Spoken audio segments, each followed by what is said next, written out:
Dieu vous bénisse abondamment. Nous voulons désormais aujourd'hui faire une série de vidéos pour vous aider à réfléchir par rapport à tout ce qui a passé lorsque le peuple d'Israël sortait d'Égypte. Ils ont vu des choses extraordinaires, le plaie que Dieu a envoyé pour frapper les Égyptiens. Ils ont vu aussi comment Dieu, par la dernière plaie, c'était la mort de tous les premiers-nés, Dieu a donné la délivrance. Ensuite, devant la mer Rouge, l'Éternel a fait la mer Rouge s'ouvrir. Et lorsque l'armée et les soldats de Pharaon ont entré au milieu de la mer, Dieu a, on dirait, fermé la mer et tout le monde était mort. Une nation tout entière est devenue libre. Mais il n'était pas encore une nation parce qu'il n'avait pas une loi. Il fallait la loi, la constitution, pour que ces gens-là puissent devenir une nation. Et Dieu, lorsqu'il a entré dans un buisson, la première fois, quand il a parlé à Moïse, le peuple était encore dans l'esclavage, il a dit, vous allez en Égypte, vous allez retirer mon peuple de l'esclavage et vous allez venir à cette montagne pour me servir. Bien, le peuple marcha vers le mont Sinaï.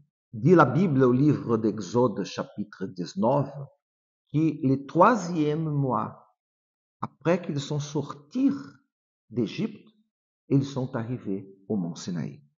Exode chapitre 19. Le troisième mois, après leur sortie du pays d'Égypte, les enfants d'Israël arrivèrent ce jour-là même au désert de Sinaï. Étant partis de Riphadim, ils arrivèrent au désert de Sinaï, ils campèrent dans le désert, Israël campa là vis-à-vis la montagne.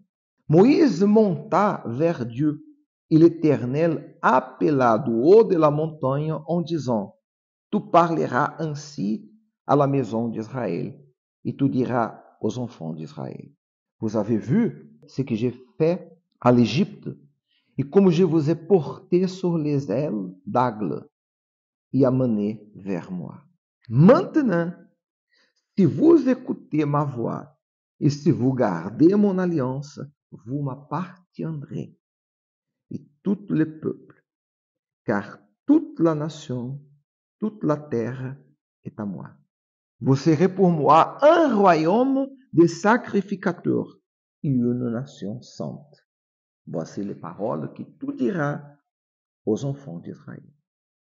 Moïse vient appeler les anciens du peuple, il mit devant eux toutes ces paroles comme l'Éternel les lui avait ordonnées.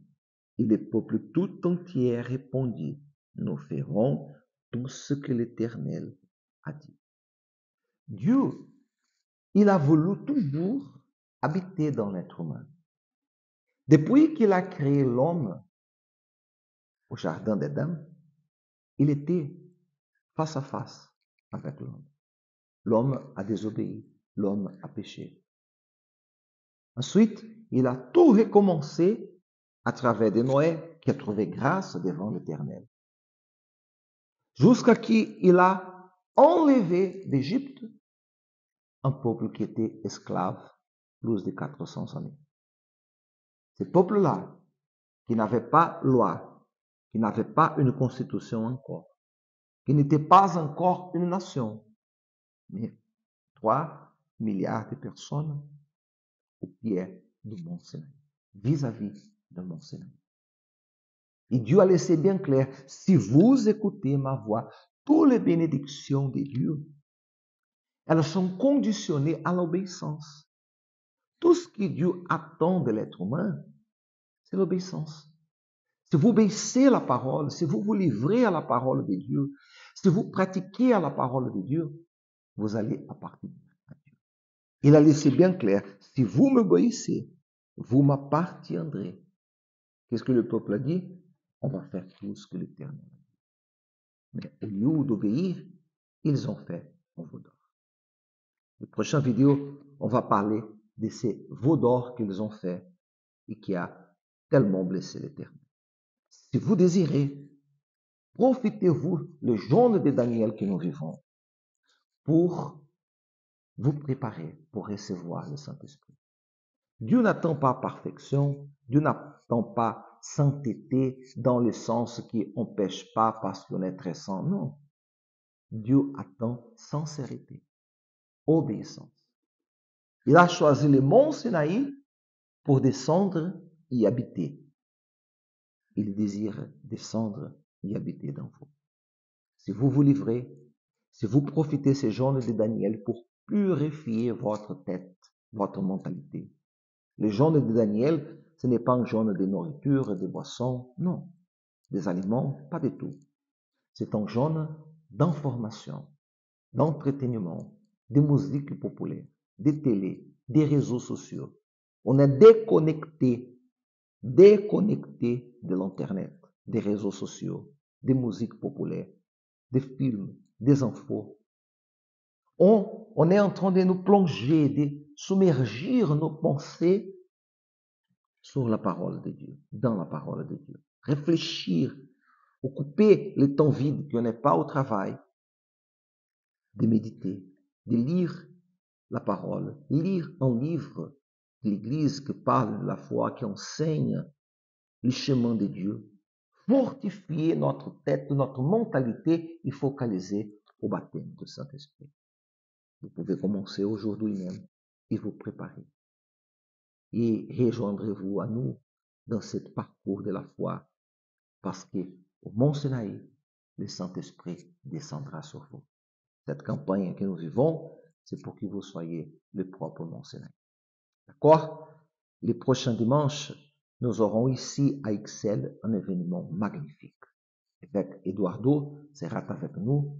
Il va consacrer le manteau qu'il a préparé. Et devant le temple de Salomon, à l'entrée, il y a une croix et un énorme manteau. Là-bas, il a consacré le manteau aussi. De la même façon qu'une femme malade qui souffert d'une hémorragie a touché le manteau et a reçu la guérison, ce dimanche 3 décembre, 9h30 du matin, quand vous toucherez le manteau, vous serez guéri, vous serez transformé, vous ayez la bénédiction de Dieu par la foi. Ici, à Ixelles, José do Havre 31. C'est le prochain dimanche, 9h30. Dieu vous bénisse et à la prochaine.